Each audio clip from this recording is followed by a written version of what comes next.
Why have government? It's been argued what's the best form of government.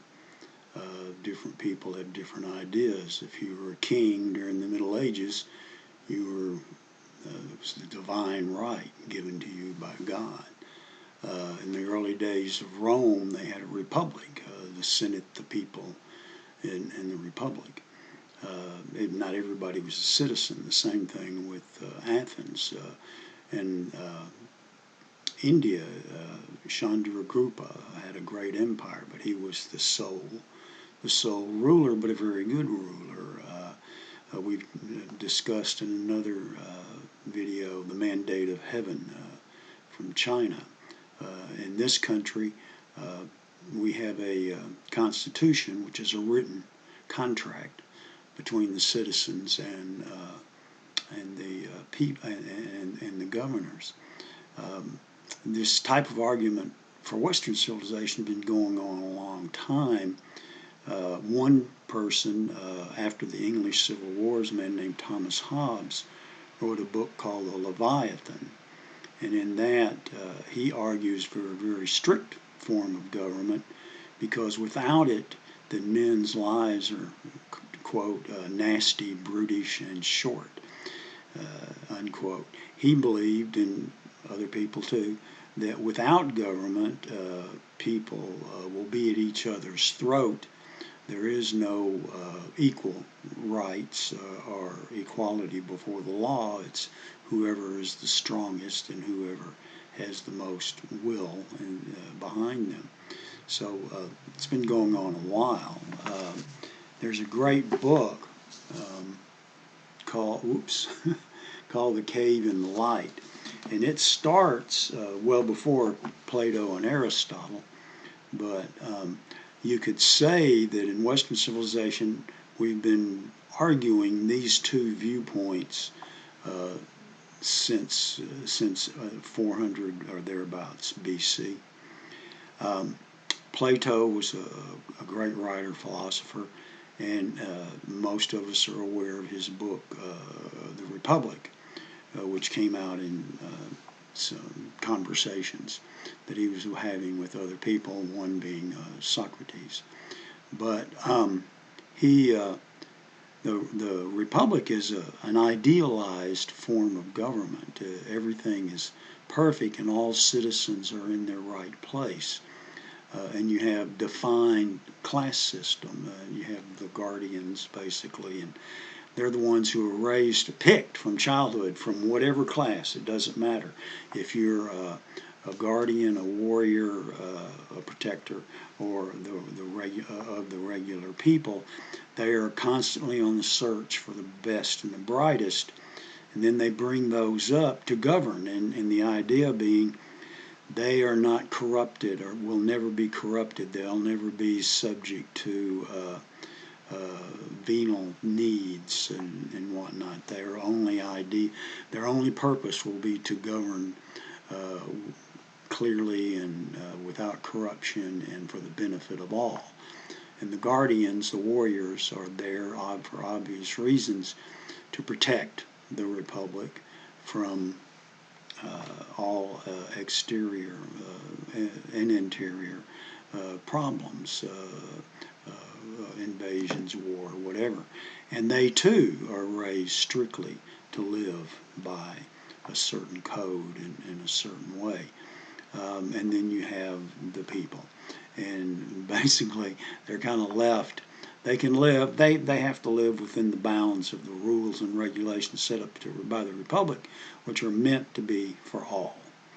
And there's some of that into our Constitution, and that's because, again, as mentioned earlier, our framers of the Constitution were very well-read individuals, and they have read Plato. And then next you have Aristotle, who had been a student of Plato's, but he felt like the Republic was an idealized way and that human beings would not live long that way. And there's some truth to that.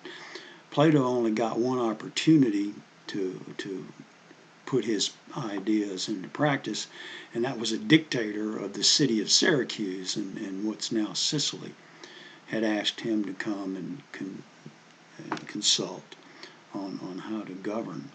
And he did, and it didn't work out well. And Plato had to leave fairly quick.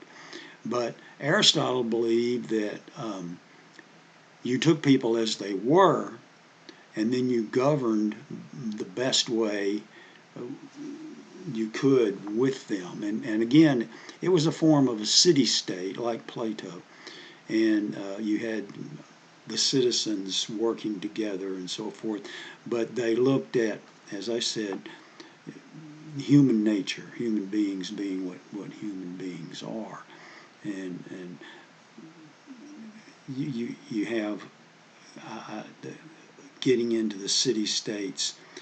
That worked for a while on a small scale in the Greek city-states.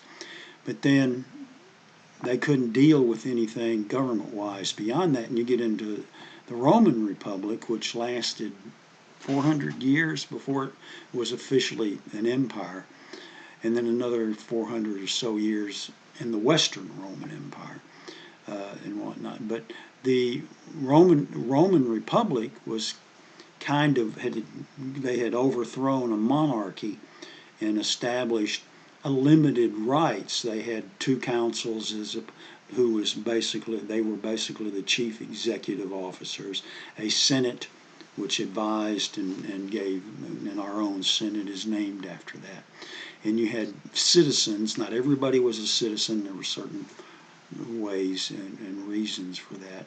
And that worked for a while, and then they grew to a point where it didn't work anymore, and you had Augustus Caesar, who came along after his great uncle, Julius Caesar, and he established the Roman Empire, but it made it look like it was still the Roman Republic. So we've been talking about, what makes the best form of government forever.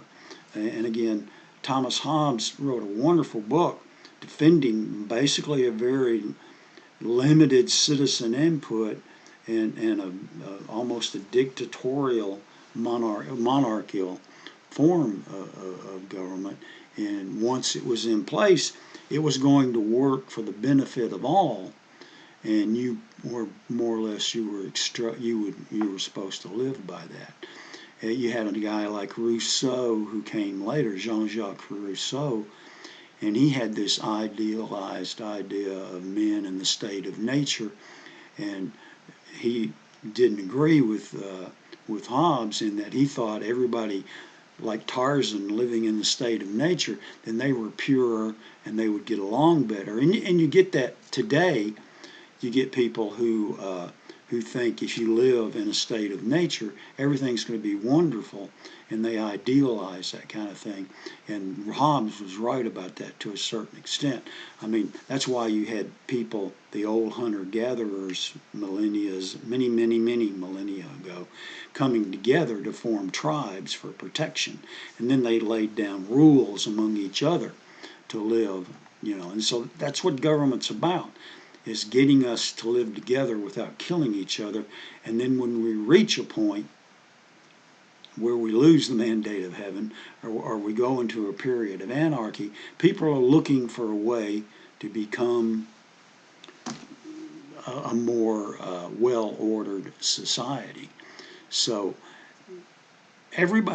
not everybody, but basically when this Constitution that the United States lives under was written, pretty much you had a cultural outlook that was the way things worked, and people wanted this government to be limited.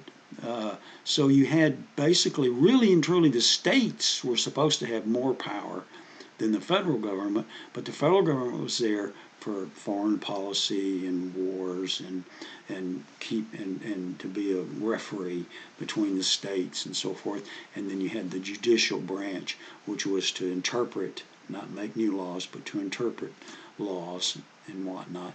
And then the legislative branch, which wrote the laws, and it's really supposed to be the most powerful. And then the executive branch, which was to carry out the laws. And I remember many years ago, I was a teenager, and I read a very long article called "The Coming Caesars of America." And I think I was like 16 years old, and a lot of what that man wrote, and this was in the late 50s, is kind of coming to happen. The presidency has become more and more imperial, and they pass through executive actions, and because a lot of the legislature doesn't have the spine to operate as it should. But these are just something to think about. If you have the time, this book, The Cave in the Light, is written by a man named Arthur Herman, and I've reread it a couple of times, and it covers philosophy and of government and philosophy of outlook. And no matter what they tell you, everybody lives by a philosophy.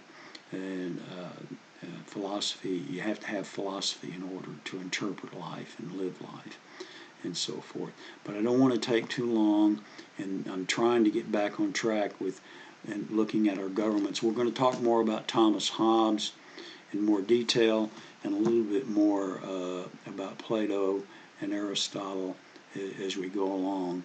But I just wanted to touch on this real quick, and then y'all have a nice day.